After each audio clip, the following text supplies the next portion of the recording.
Hello and you're very welcome to this special programme, bringing you coverage from Washington and that much anticipated meeting between the Taoiseach and President Trump. Speculation has been rife for weeks now about the sort of welcome the Taoiseach might expect, the issues likely to be broached. Would it be a display of soft politics, or would difficult issues like trade and tariffs lead to the sort of public bust-ups we saw in the Oval Office in the last 2 weeks? Well, let's have a chat now with our political correspondent, Micheál, who joins us here in studio. You were saying last night, Micheál, this would be one of the biggest tests of Micheál Martin's political career.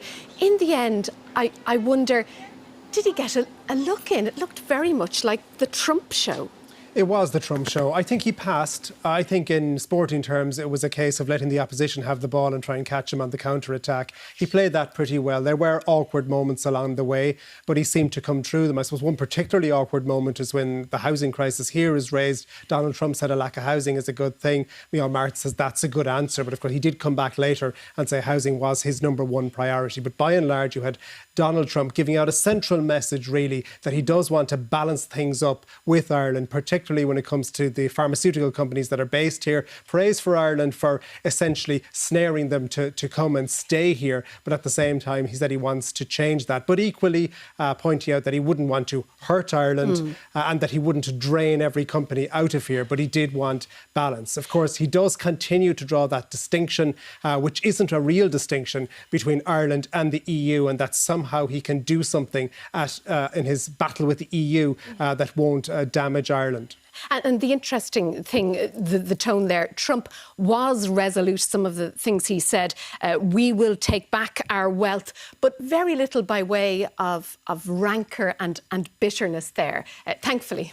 Yeah, and you could see that a lot of the groundwork had been done around this, and Micheál Martin full of praise for Donald Trump in how he approaches things, whether it's on the international side and the quest for peace, and also as a businessman. That was very evident, saying the president has a different perspective when it comes to those companies that have located in Ireland, but Micheál Martin pointing out that there are Irish companies buying a lot of American goods as well now, and he referred to Ryanair in particular buying from Boeing. But the president pointing out that there is that big trade deficit that remains, and he will balance that up, which of course will have a damaging effect on the Irish economy. But a sense that there's a negotiation here at least, and that he will only go so far and doesn't want to do real hurt. And we saw that friendly tone set right from the get-go.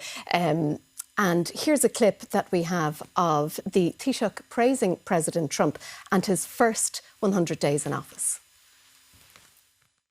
It's a great honour to have you in the Oval Office and have you at the White House. We have tremendous business relationships with Ireland, and that will only get stronger. The relationship we have personally and every other way is very, very strong and very, very good. So I just want to welcome you to Washington, D.C. and to our country, and thank you very much.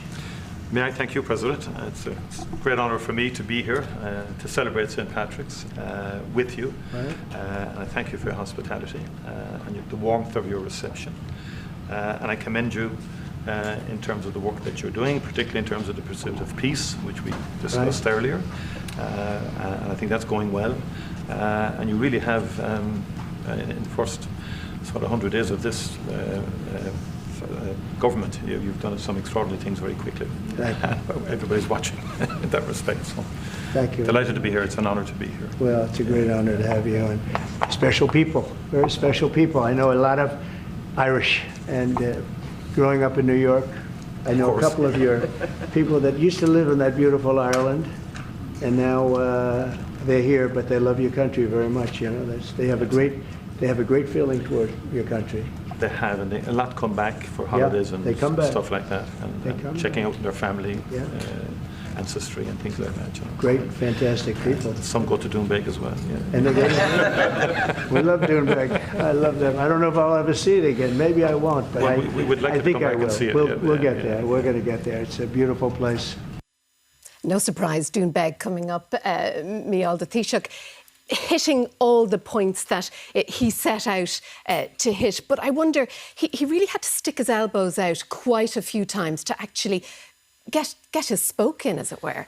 Yeah, there were moments where that looked quite awkward and it seemed to run for quite a long time. So as well as this being a press conference about Micheál Martin meeting Donald Trump, there did seem to be a big domestic focus as well. And Donald Trump, for periods there, for long periods, taking aim at the Democrats and past policies and past decisions, where Micheál Martin has to sit back. There are occasions where he's trying to intervene and he's just not able to do so. And that was awkward at certain moments, but he got through that. I think he did get through that. As expected, the trade imbalance brought up, and President Trump talking about this massive deficit, also plans to lower taxes, which we interpreted as corporate taxes. Let's have a listen to this next clip now. The Irish are smart. You're smart people. And you took our pharmaceutical companies and other companies, but, you know, through taxation and proper taxation, they made it very, very good for companies to move over there. And we had presidents and people that were involved in this that had no idea what they were doing, and they lost big segments of our economy. The European Union treats us very badly. They have for years. I saw that. I had it out with them in my first term. It did well, but we had to solve other problems, and we did. But European Union's been very tough, and it's our turn too. You know, we get a turn at that also, but they have not been fair. They sue our companies and win massive amounts of money. They sued Apple, won $17 billion, and they use that for other reasons, I guess, or to run the European Union. So I'm not knocking it. They're doing what they should be doing, perhaps, for the European Union, but it does create ill will. And as you know, we're going to be doing reciprocal tariffs. So whatever they charge us, we're charging them. Nobody can complain about that. Whatever it is, it doesn't even matter what it is. If they charge us 25 or 20% or 10% or 2% or 200%, then that's what we're charging them. Micheál, the Taoiseach there, not just as the head of the Irish government, he was also a spokesperson for the EU. Did he do enough in terms of today's news on tariffs, but also reference there Apple? Yeah, no, I mean, in some ways, he's very much the Irish Taoiseach there, isn't he? And when Apple was referenced, he said we fought with Apple on that one. So taking sides, I suppose, with Donald Trump against the EU on that particular one. The focus was very much on the Irish economy. Yes, the broad point made repeatedly about trade working both ways and about tariffs not being beneficial over it. That was more the nod to that. But I think if you're looking for as an EU person in the room today, it was a little bit different to that. And I suppose the threats were great. Donald Trump saying if he was there at the time when all these pharmaceutical companies were setting up in Ireland, he would have, that figure he referenced there, that 200% tariff is what he would impose. So you can see the stakes are quite high for Micheál Martin. Two other boxes that needed to be ticked today by the Taoiseach, Gaza and Ukraine. And we heard also about Northern Ireland's experience and the idea of building on that and looking ahead to what we might see in the Middle East and Gaza. Let's have a look at this next clip. I'd like to pay tribute to the President on the peace initiatives. The one thing we've learned in Ireland about the peace process that you've just spoken about, and I recall back in the early 90s, when the first tentative steps to get peace in Ireland, people criticised people like John Hume or people like Albert Reynolds, the then Taoiseach. But they kept going. And when we got that ceasefire in 1993, OK, it took a number of years to get the comprehensive peace settlement. But again, the guns more or less largely went silent. The war in Ukraine is a devastating war on young people. And I think that very simple, straightforward narrative is to be commended. We all have children. I mean, we would be shocked at the prospect of young people losing their lives in that number.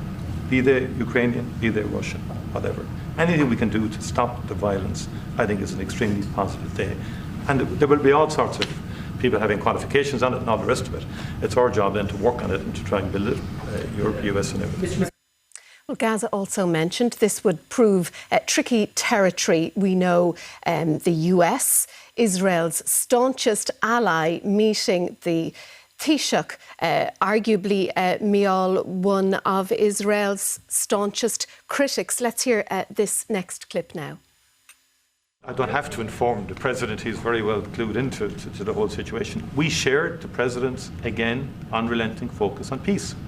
And he's envoying, the President himself, as soon as he came into office, went to get a ceasefire. We've been calling for a ceasefire for a long time.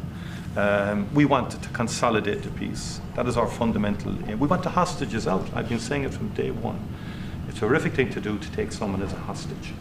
And I went to Kibbutz Be'eri after October the 7th in solidarity with Israel, and that gets forgotten. And I went a week or two afterwards. I saw the kibbutz. It was a shocking thing to see, even though it was a week or two after the horror. It was a village. You could see life going on prior to the attack. It was something that will not leave me.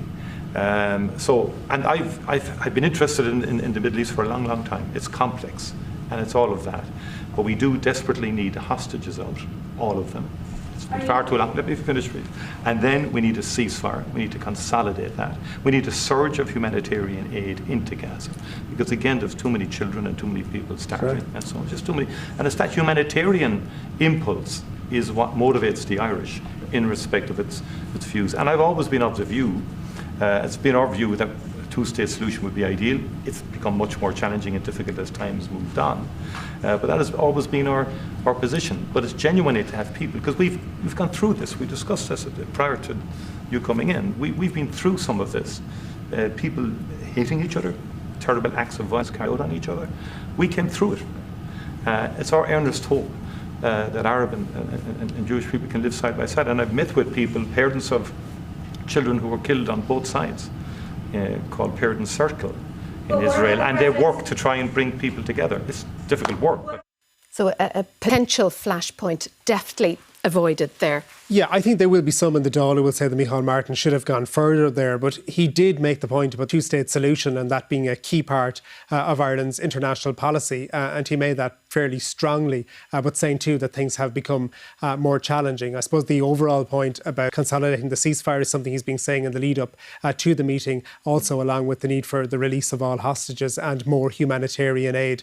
So he got through that. I suppose you could see at all points Donald Trump is resolute when it comes to trade matters and the like. When it comes to everything else, he really isn't going to go after Micheál Martin. And I suppose notably too, compared to other recent meetings, J.D. Vance doesn't interject at any point. I don't think there was an appetite on the part of the US president to pursue Micheál Martin on that. But equally, no he good did cop, bad cop routine on display he did today. make the point about the two-state solution. I don't think that will be enough, though, for some of his critics in Leinster House. Particularly in circumstances where Sinn Féin have boycotted, if you like, this year's events in the US. Let's move on to our final clip, because there were a couple of cringe moments. You mentioned Apple, that we fought with them comment.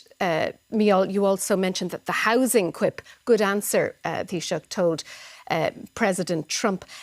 But there was also this clip where the President referenced Conor McGregor. Oh, I think the Irish love Trump.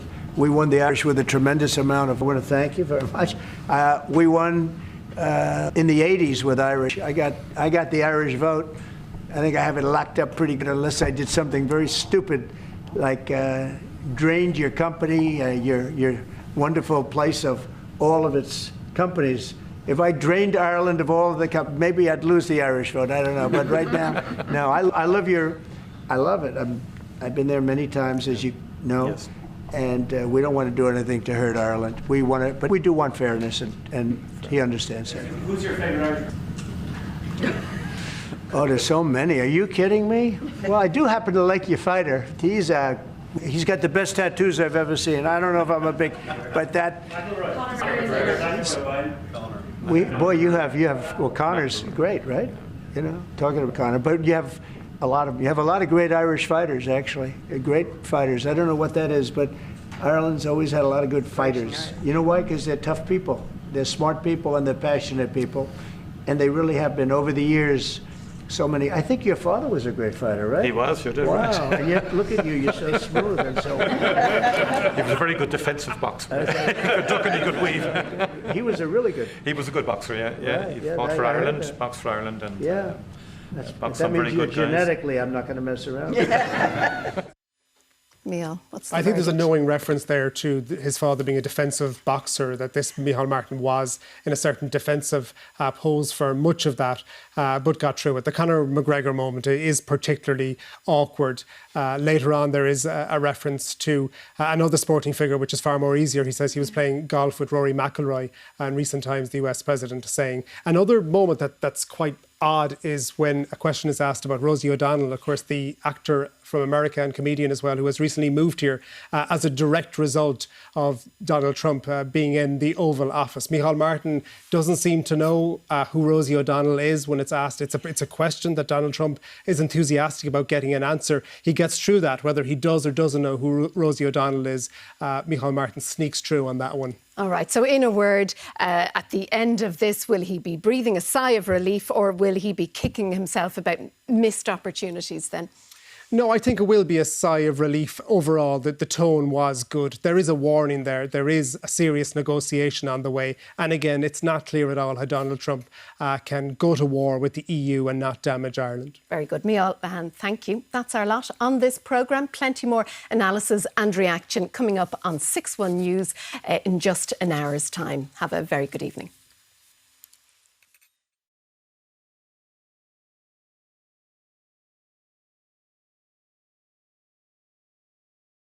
The power of everything combined into one.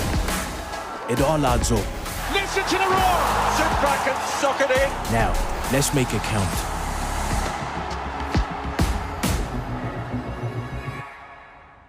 Bhfuilm ag obair cúpla fóclaí as Gaeilge. Cínte. An I roí len ar réaltaí, agus idir ráisiir an goláiste sa Gaeltó. Ah, my brain. Réaltaí na Gaeltachta, á shrothu inis ar RTE Player. The Lotto jackpot is an estimated €2.5 million. The National Lottery. It could be you. Why go out when you can stay in? With award-winning shows from Sky. I like to win. This is gonna change everything. Bingo. And Netflix. Streamed over Sky's 99.9% reliable broadband. All for our new low price, now only €45 a month. It's just the beginning. That's the joy of staying in. Search Sky Deals. Oh, check you out being all healthy.